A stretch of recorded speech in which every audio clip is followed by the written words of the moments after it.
on Humalahden venekerhon telakkamestari. Me ollaan tässä SPVn seuratorilla venemessuilla ja Humalahden venekerholla on töölössä oma telakka, missä pystyy venettään hoitamaan omatoimisesti ja kesässä se toimii parkkipaikkana.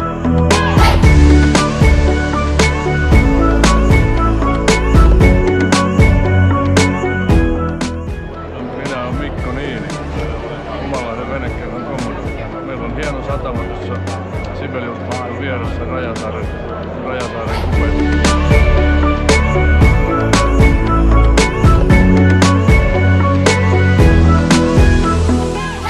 HVK on niin hyvä perinteikäs seura, joka on samaan aikaan moderni.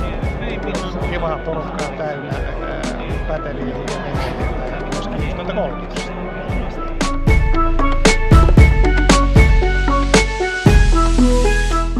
Niin, tää on HVK:n osasto ja on tosi mukava seura, että 30 vuotta kerhossa olleena niin voin vakuuttaa, että täällä on kivaa porukkaa ja kivoja toimintoja. Nyt olisi 2 tuntia vielä messuaikaa jäljellä ja monta tuntia takana. Ja eikö meillä ole 3 liidiä, että 3 kiinnostunutta ainakin jäsenyydestä on käynyt. Muutama käynyt ottamassa käyntikortteja ihan hyvin mä menen. Joo. Sitten täällä on käynyt kovasti meidän omia nykyisiä jäseniä, eli kovin ilahtuneita kaikki omat jäsenet on ollut siitä, että meillä on täällä edustus paikalla.